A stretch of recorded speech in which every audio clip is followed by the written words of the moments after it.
Hello everyone, I'm going to discuss the answers of section D, set 2 question paper. Most of the questions of set 1 and set 2 will be similar except for a few questions.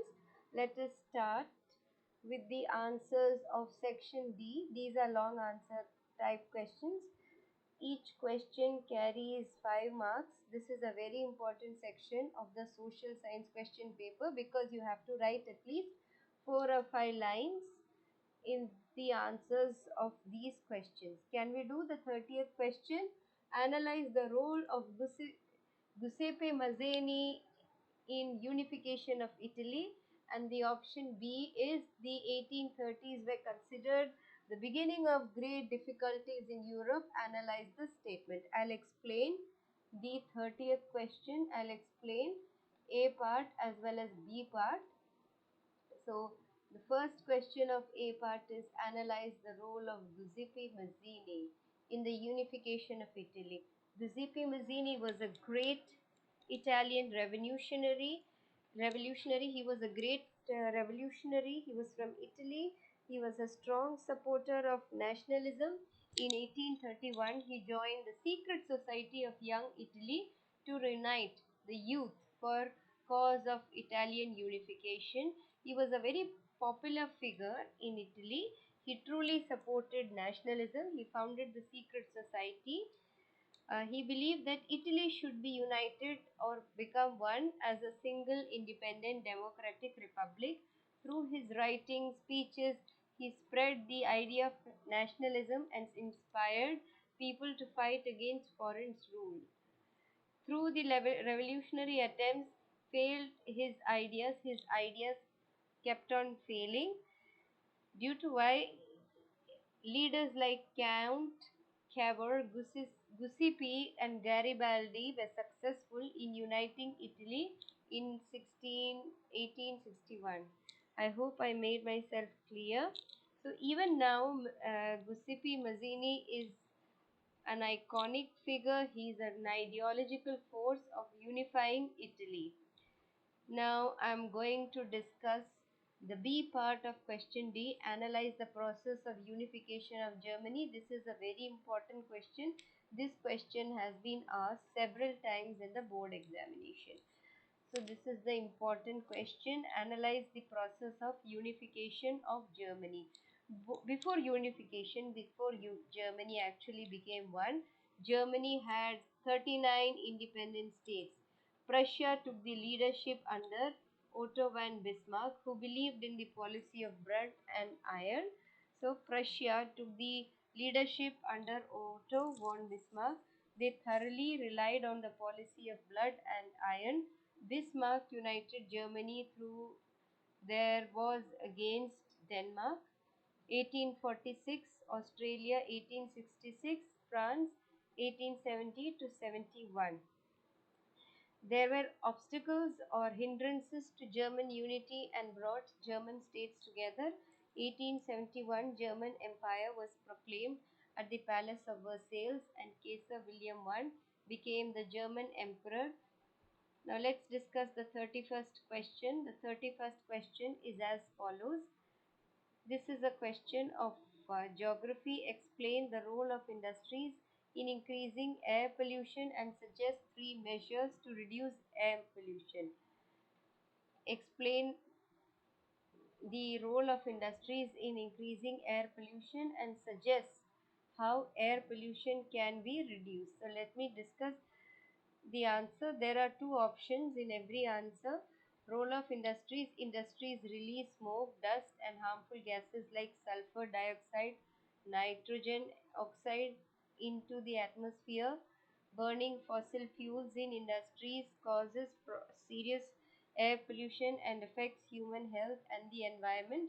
The measures can be install pollution control equipment such as electrostatic perpetrators, scrubbers and fillers, use cleaner fuel like natural gas instead of coal, develop green belts by planting trees and around industrial areas. So let's move on to the 31st question, part B.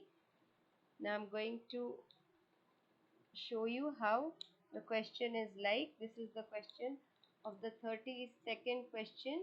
Recent evidence suggests that the overuse of groundnut is becoming a serious threat to many parts of our country. Evaluate the statement in context of sustainability development.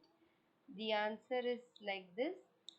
Industries discharge untreated chemical waste into rivers. The industries dump a lot of chemical waste into uh, uh, rivers, lakes, ponds, and other water bodies. Industrial effluents contain. It comprises of toxic chemicals, acid, and heavy metals that pollute water and harm aquatic life. Treat industrial waste in effluent treatment plants before discharge. So I have discussed the 31st question as well. I have, yes, I hope I have become successful in explaining the 31st question, and I have also explained the option. Now let's move on to the 32nd question. Evidence that suggests that overuse of groundnut has become a serious threat or harm in many parts of the country. Evaluate the statement of context of sustainability of government. This is the 32nd question. Yeah, recent evidence suggests that overuse of groundwater is a serious problem. Justify the statement in the context of sustainable development. So, this is the 32nd question. Yes. So, the 31st question has been explained. I hope I have explained clearly. I hope I have explained the 32nd question very well. And now I am going to okay. I am going to discuss the 32nd question. Recent evidence suggests that the overuse of groundwater is becoming serious threat in many parts of the country. Evaluate the statement in the context of sustainability development. This is a question with regard to geography. I am going to discuss it. Okay, now the question, yes, excessive use of groundwater lowers the groundwater table. A lot of wells and tube wells have become dried up because of the continuous extraction. Future generation may face problems related to water. In coastal areas, excessive pumping leads to seawater entering freshwater aquifer, making this water saline. Now, sustainable development requires rainfall harvesting, groundwater recharge, and careful use of resources. Now, let us discuss the 32nd question. Recent evidence suggests that the overuse of groundwater is becoming a serious threat in many parts of the country. Evaluate the statement in the context of sustainability develop. And the B part is the development goals of different categories of people may differ. Evaluate the statement. The 32nd question is also with regard to geography.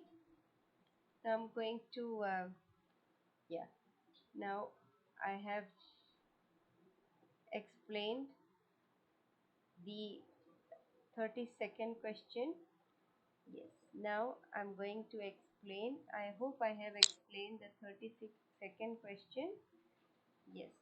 So the 32nd question part A is about the excessive use of groundwater. It lowers groundwater table.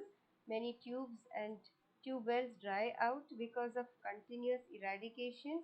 Future generation may face severe water shortage.